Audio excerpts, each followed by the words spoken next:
This is the second set of notes for Unit 8, Meiosis and Karyotypes. This set of notes is about the process of meiosis. Meiosis is a type of cell division that involves the reduction of diploid cells to haploid, resulting in the production of sex cells or gametes. Now remember, we talked about in the last set of notes that homologous chromosome, that all the chromosome pairs are homologous, that each of the chromosomes from one parent has a corresponding chromosome from the other parent. And so meiosis is the process by which you're producing the cells that have one copy of each of the homologous pairs, so that when they're combined, the offspring will have the full set of diploid chromosomes. There's a video that's an overview of what happens in this, and then we'll talk about each stage in the process.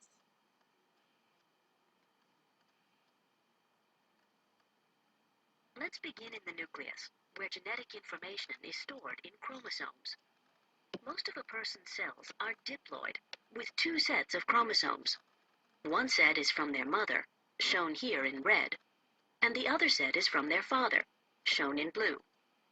Each maternal chromosome has a corresponding paternal chromosome. These matched pairs are called homologous chromosomes. During interphase, chromosomes are duplicated. Each chromosome now consists of two identical copies called sister chromatids. Zooming in, we see that each sister chromatid is made up of DNA wound around histone proteins. Each strand coils up into a tight helical fiber.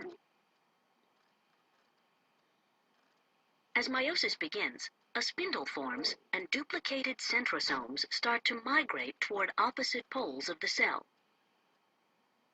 Back in the nucleus, the chromosomes are condensing. In meiosis, homologous chromosomes stick together in pairs. The close association of homologous chromosomes allows segments of non-sister chromatids to trade places. This recombination of maternal and paternal genetic material is a key feature of meiosis. After the spindle forms and the nuclear envelope breaks down, microtubules from opposite poles attach to each chromosome of the homologous pair, resulting in a tug-of-war.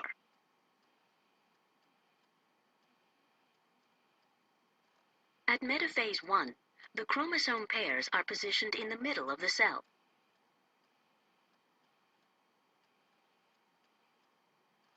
The next stage begins when homologous chromosomes separate from each other and move toward opposite poles. Each chromosome still consists of two sister chromatids.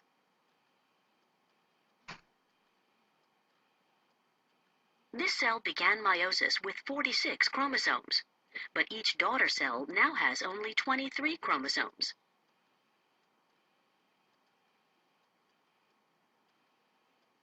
In meiosis 2, microtubules from opposite poles attach to the chromosomes, which then move to the center of the cell.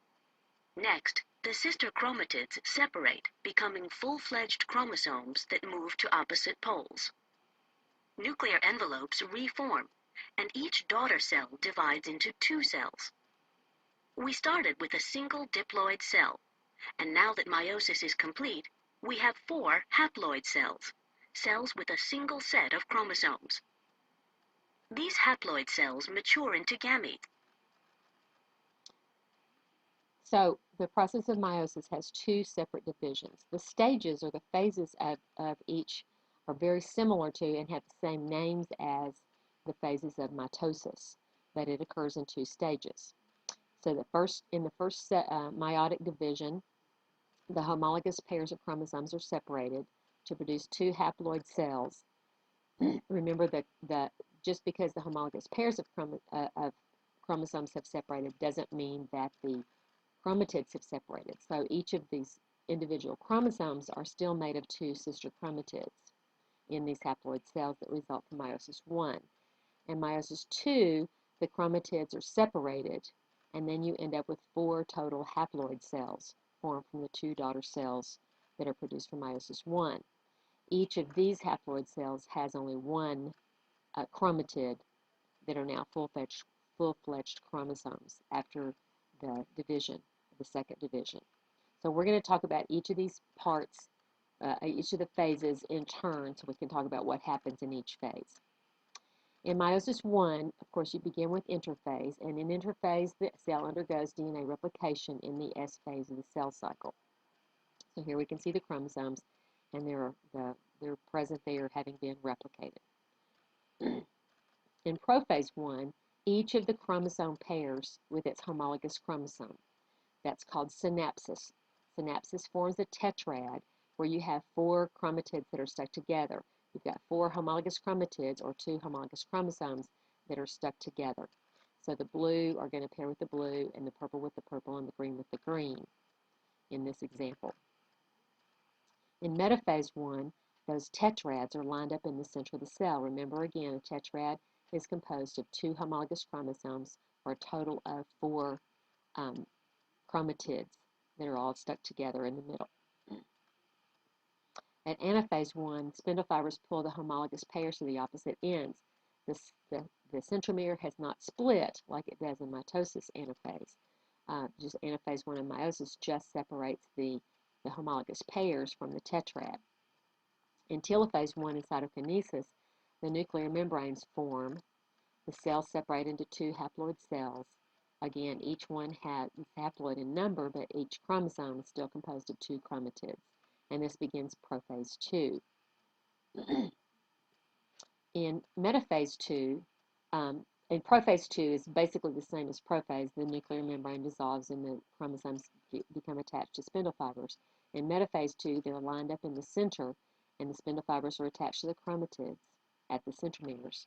In anaphase 2, the centromeres split, separating the sister chromatids and having them move toward opposite ends of the cell. And in telophase 2 and cytokinesis, you have the result of 4 haploid daughter cells. We'll talk more about what happens to these daughter cells another time. This concludes the notes about meiosis.